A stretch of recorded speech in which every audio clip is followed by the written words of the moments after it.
Lidhem tani me zotin Skënder Minxhozi për të diskutuar këtë 15 vjetor të kësaj ngjarje shumë të rëndë të tranzicionit shqiptar dhe gjitha zhvillimet e ditës së sotme. Ju përshëndes zotin Minxhozi, faleminderit që jeni me ne. Mirëdita. Kemi ndjekur sot në fakt mesazhe shumë të rëndësishme, homazhe, protestë të heshtur nga ana tjetër me një kryefjalë që i bashkonte të gjitha që lidhen me drejtësinë e munguar. Flasim sot në këtë 15 vjetor të vrasjeve shtetërore në bulevard Kryera më 21 janar të vitit 2011. Nuk e di, çfarë mund themi për këtë vonesë, për këtë drejtësi të munguar që vijon edhe në këtë 15 vjetor?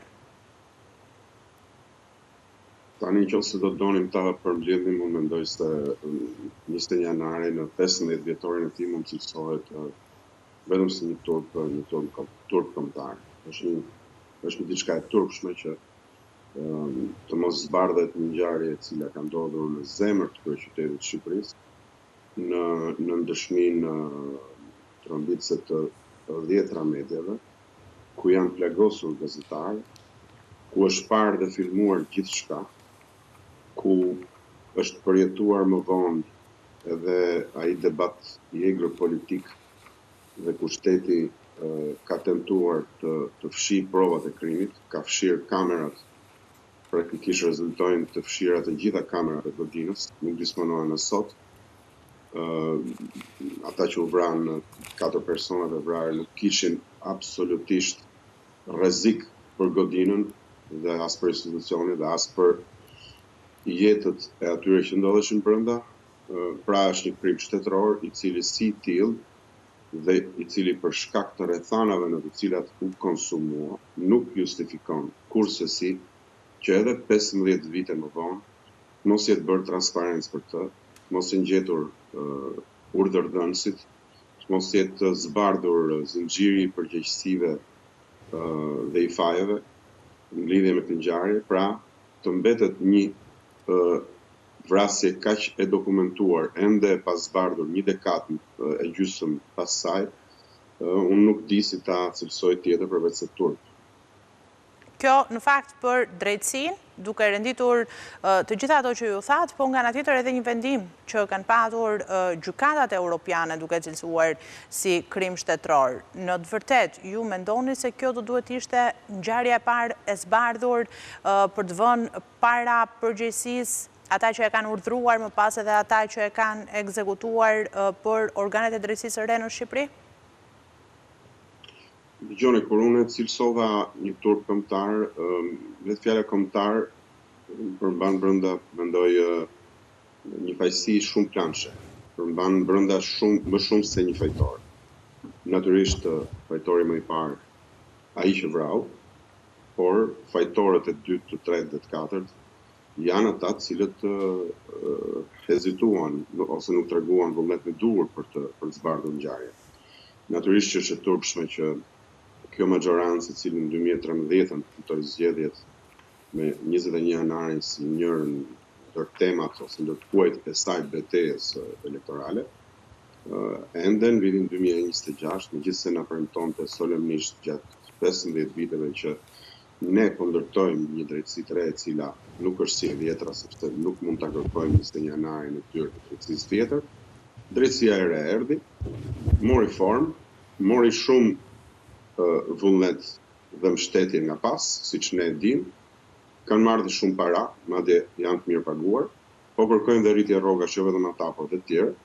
Ndërkohë që jo vetëm pirgu i dosjeve të zakonshme në përdyret e gjykatave ka shkuar me 10.000, madje 100.000 kam përshtypjen se ka arritur, por krye dosja, krye ngjarja mendoj unë e tranzicionit shqiptar, që është ajo datë, vijon të mbetet e pasbardhur dhe për këtë kanë përgjegjësi madhore, mendoj, majoranca fillimisht, e cila nuk është thjesht një entitet pa formë, nuk është thjesht një grumbull zyrash dhe mandatesh dhe makinash dhe bodyguardash, por është një komponente esenciale e pushtetit Shqipëri. Është pushteti legjislativ, ku ajo është majorancë, është dhe pushteti ekzekutiv, ku ajo gjithashtu menaxhon punët e vendit.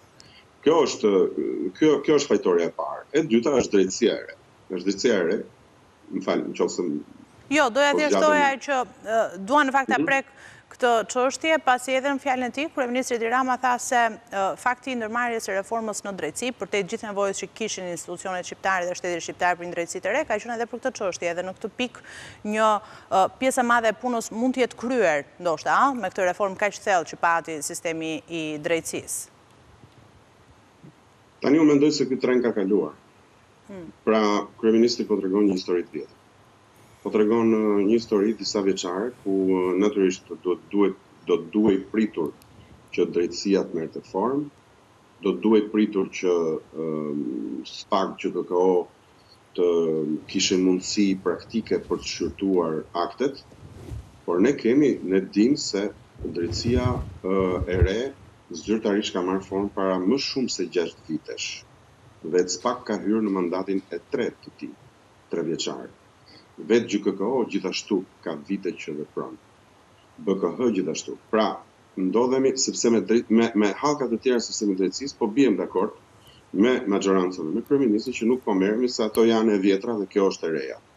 Fakti është që drejtësia e re, kur ngjarja i erdhi rastësisht në derën e saj, pra në dyrët e SPAK vajte, kur familjarët pra u paraqitën, e çoi sërish prokurorit të Tiranës.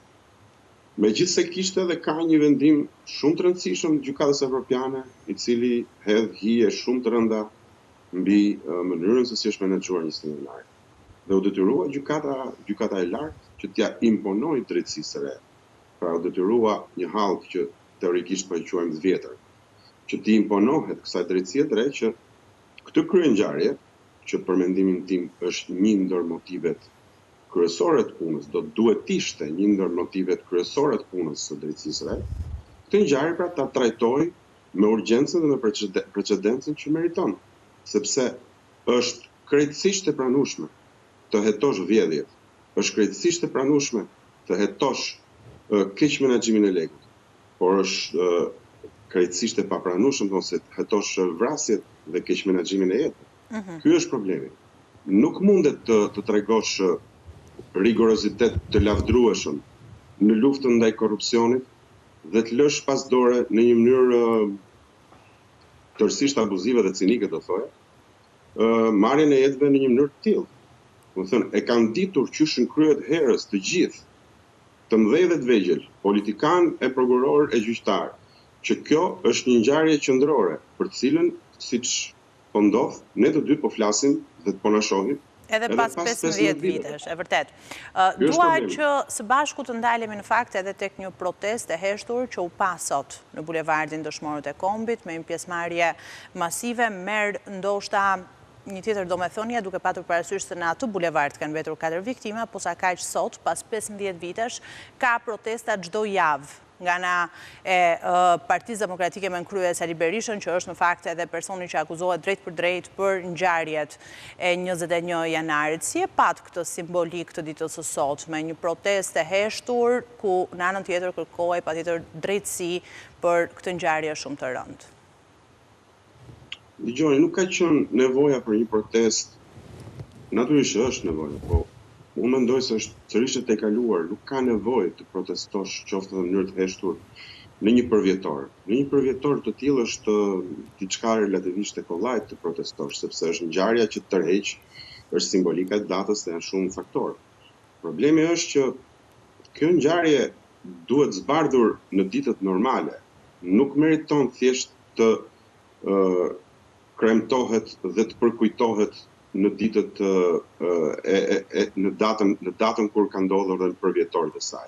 Problemi 20 janari nuk është se 20 janari ka mungesë vëmendjeje në datën 21 janar. Problemi është se ka mungesë vëmendjeje në datën 20 janar dhe në datën 22 janar. Simbolikisht pra ka mungesë vëmendjeje në të gjitha ditët e tjera të vitit.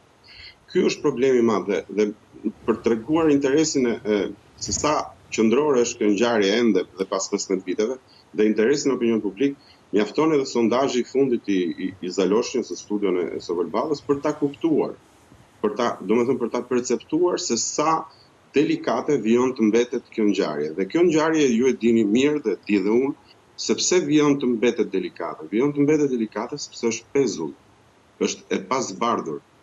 Publiku shqiptar ka interes për të, sepse ajo tashmë vijon të jetë një dosje e pasbardhur. Në momentin që ajo zbardhet, e gjithë shoqëria shqiptare gjen qetësi. Një qetësi shpirtërore sepse ata katër persona nuk kthehen më, po gjen të paktën qetësinë që shteti, kushdo qoftë ai, qeverisja, cila do qoftë ajo, duhen dënuar në momentin që ngren dorën me armë kundër popullit vet. Domethënë ky është, mendoj unë, kjo është kryefjala e interesit të madh të publikut shqiptar. Do të thotë që shteti nuk u dënua në mënyrë procedurale dhe të rregullt nga një gjykatë për atë që kreu 15 vite më parë, si sot 15 vite. Unë ju falenderoj shumë, zoti Menxhozi. Faleminderit që ishit me ne në këtë komunikim të drejtë për drejtë. Ne ndalemi tani me një shkëputje, rikthehemi pas pak.